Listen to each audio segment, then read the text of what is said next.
Hi.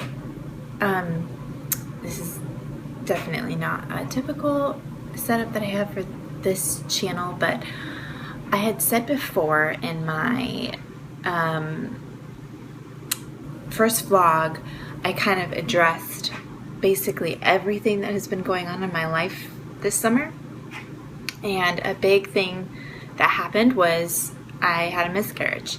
And I thought I would make a video specifically on this topic and just talking about my experience, what happened, because like I said before, when this was happening to me, I sought out so many people and so many videos on YouTube. I would just search and find other people who this happened to so that I could have someone to relate to, that I wouldn't feel so guilty with the thoughts that I was having.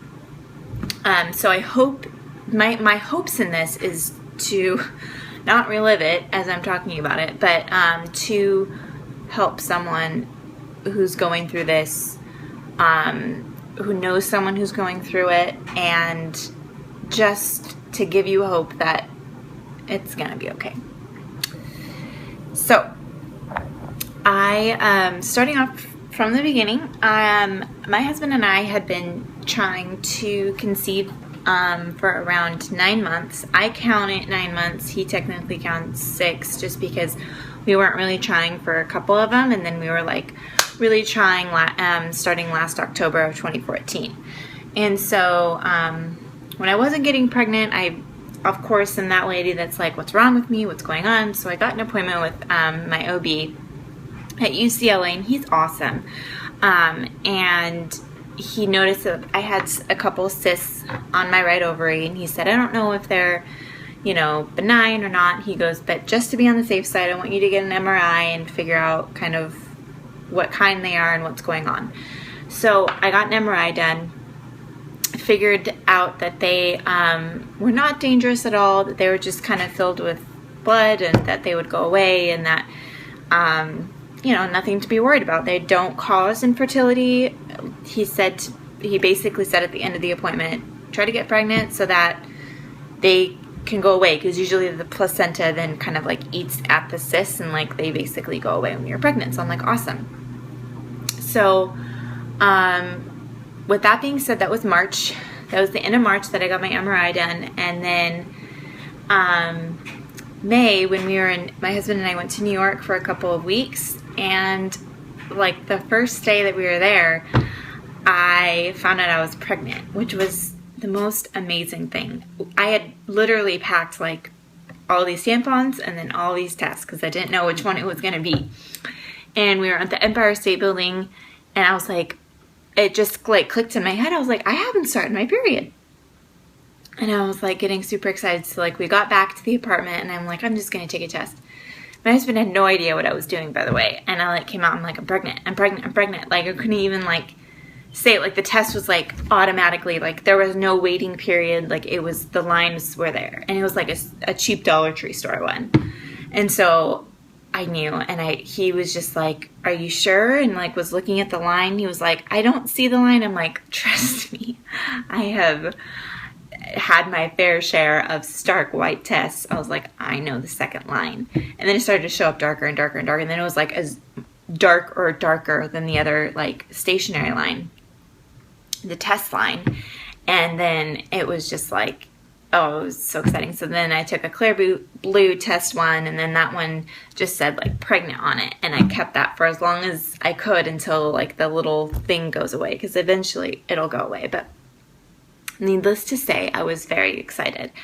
So, we were both very excited. So that trip was interesting, because I was immediately didn't know what I should do for exercise. I was kind of modifying everything.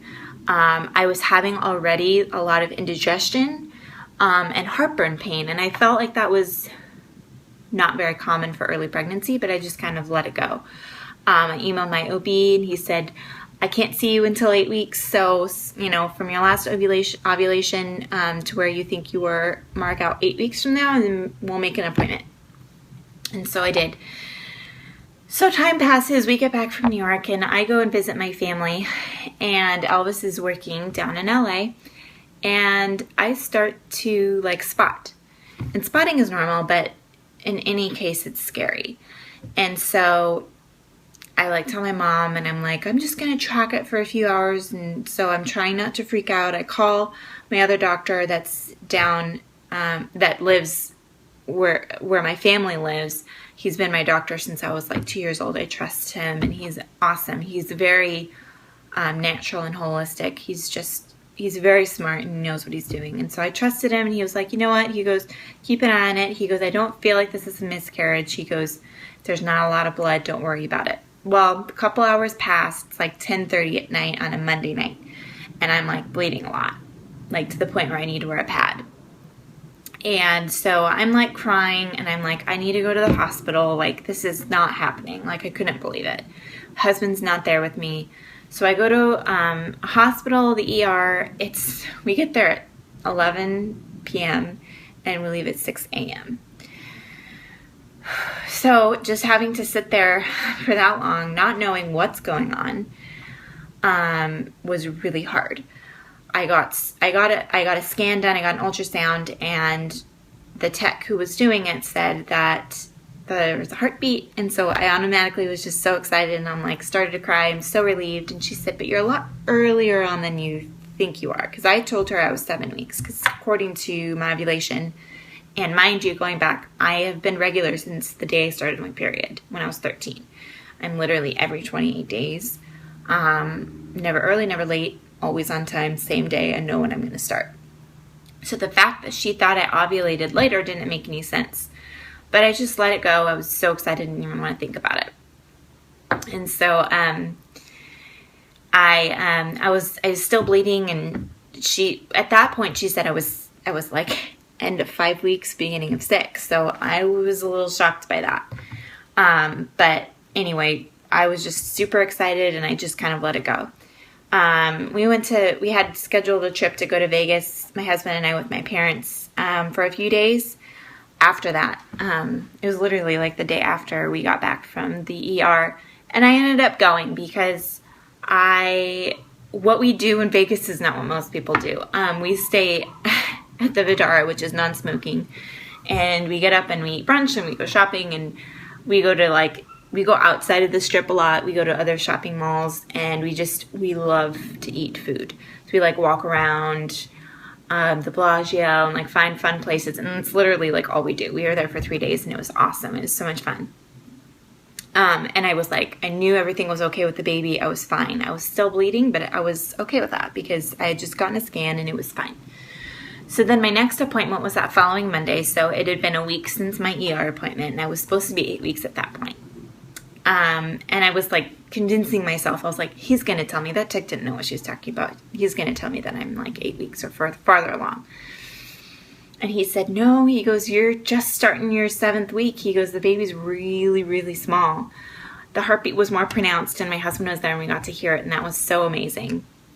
But it was still small. Like, the baby was small. And at this point, I had not felt any sort of symptoms.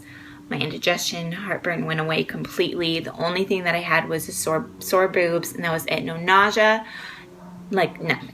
It literally felt like I wasn't pregnant. And I told him that, and he was like, you're one of the lucky few. But I was thinking in my head, like, I don't want to be one of the lucky few. I want to have symptoms. I want to wake up feeling nauseous. I want to wake up feeling like I'm pregnant. I know that sounds so crazy, but that's just... Sorry. That's just what I wanted to feel like. So we got done with the scan. I had my blood drawn. Everything looked really healthy. Things were looking really good. Oh gosh. So that was Monday. Thursday, that following Thursday, my husband went to work at 5 p.m. and it was around 7 that I started to have kind of cramping. And I hadn't cramped at all, and I looked it up, and they said it was normal, but accompanied with blood, not normal. Well, of course mine was accompanied with blood because I hadn't stopped bleeding since that ER appointment. And I went to the bathroom around 9 that night, and it was just a flood of not good.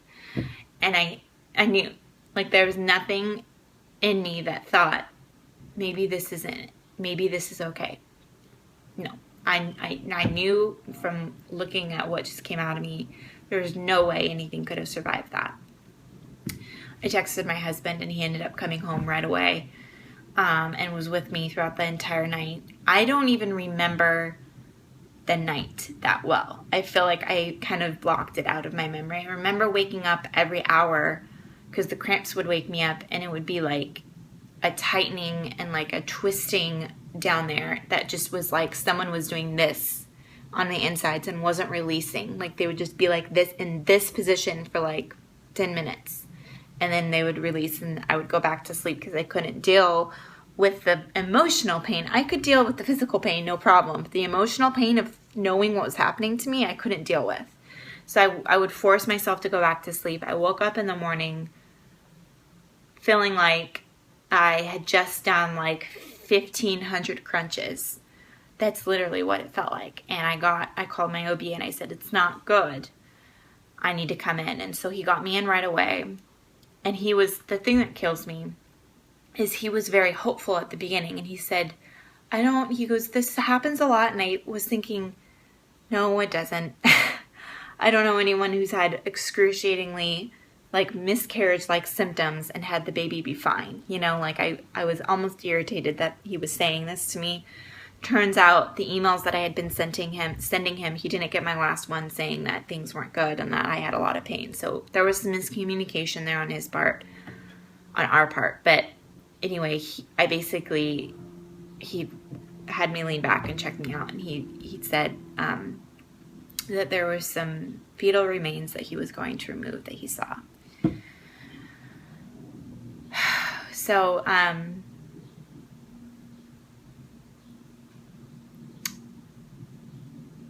yeah, that moment was really hard for me. I'll never forget that moment. It was one of the hardest moments I've ever had to endure, with knowing I couldn't do anything about it.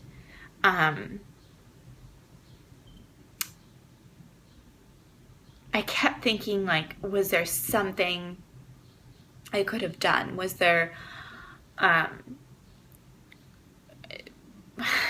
did I over-exercise? Did I not eat the right foods? What did I do? There was nothing. The baby was just not meant to be. And I remember coming home and just feeling so defeated and feeling like this is literally all I've wanted for so long. And, you know, feeling like I feel like what I was made to be as a mother, and feeling like that stripped away from me was just painful. And it took me a while to realize that pain was just the start of being a mother. And someone told me that. I remember talking to one of my dear friends who told me that, you know, having a miscarriage is just the start of your heart growing as a mother. Like, it's just the start of building that and having that, those motherly instincts. And, you know, you will always, whoever I'm speaking to, and me is included, remember that you'll always be that baby's mother. That baby will always be a part of your family. And, you know, miscarriages are so devastating, but at the same time, I was thankful that my body was able to do what it was supposed to do, that something was wrong, that the baby wasn't getting the proper nutrition, something didn't form right at the early stages. And my body just said, this isn't right. So I am thankful for a healthy body. I'm thankful for a functioning body. Looking at the silver lining. Moving on from that.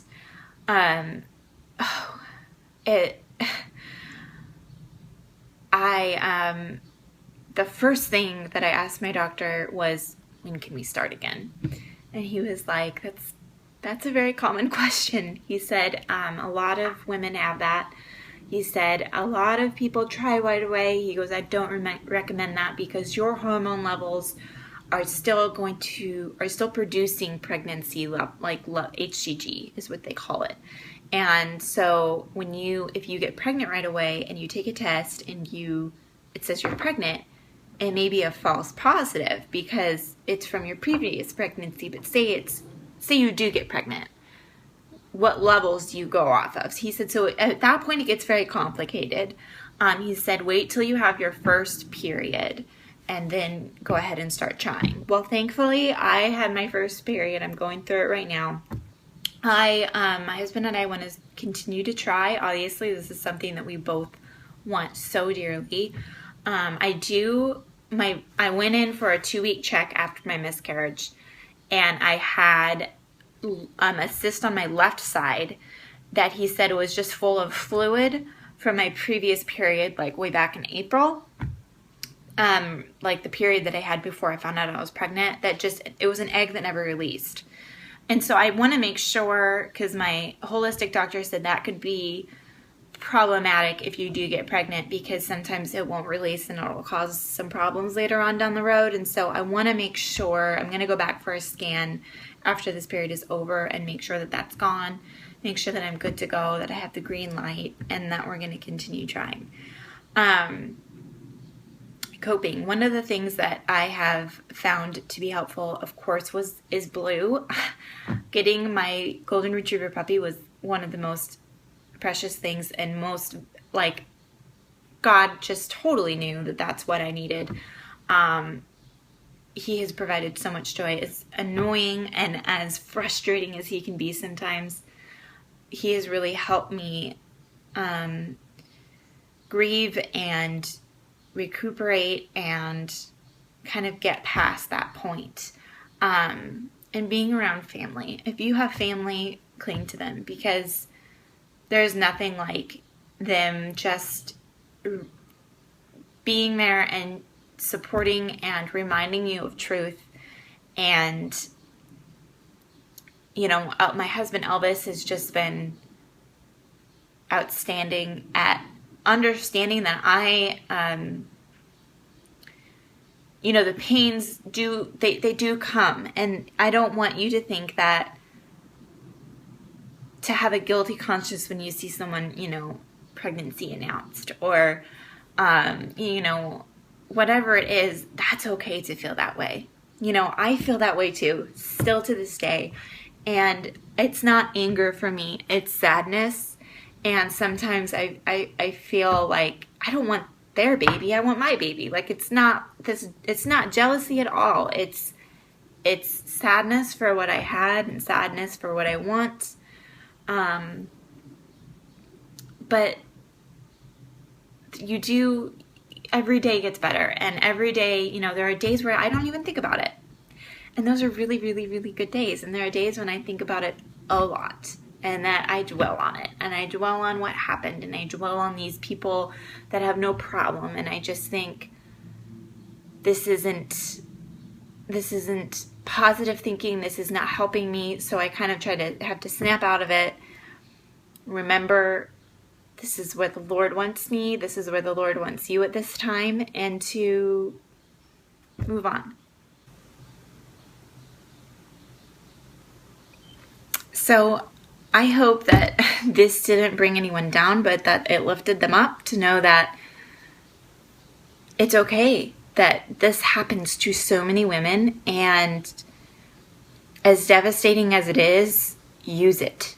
Use it as a tool to make you stronger. Use it as a tool to remind you that pains like this are going to come with having children. You know, my mom reminded me when I was going through like the whole ER visit, and she said, this is just the beginning. This is just the beginning of worrying about your child. You know, you're going to give birth and they're going to have coop, and then you're going to be worried about that, and then they're going to be going to kindergarten and they're going to be bullied, and they're going to, you know, it's a continuous thing. And I was reminded of that, and I kind of, you know, it helped me realize, okay, every battle when you're in it, every trial, it feels like it's the worst, but it's not. You know, the Lord doesn't give you anything you can't handle. And one of the verses that got me through was Psalms 46:10. Be still and know that I am God. And I hope that that can bring peace to you like it did to me. Again, I want you to come out of this video feeling hopeful, because I do. I'm so hopeful right now in the future. I'm so honored that I was even able to say that I was pregnant, that I got to carry a child for a short period of time. That to me is such an amazing gift that I feel like I was given. And if you are in that same boat, be thankful for that, because a lot of women don't even get that opportunity. So anyway, guys, I'm going to close it here. Leave questions, comments, concerns below. I would love to address them. Email me personally if you ever need to talk to someone. I am here. I appreciated all of the women out there that contacted me personally when I was going through this. I did not feel like I was bombarded at all. And I want you to reach out if this is happening to you, because I sure did. And I am so thankful for the girls who wrote me back, because that helped a lot. So just know that I'm here. Know that you can email me. I have my email listed below. You can private message me on Instagram. Whatever you feel like you want to do, please feel free to do it. And I hope that this video helped those in need and kind of gave a little backstory to the people who didn't really know what was going on with me. I kind of felt like I shared it on Instagram, but not really. I kind of just brushed on it. So that's my story. And laying it all out there, hoping that it helps someone. All right, guys, I'll talk to you all later.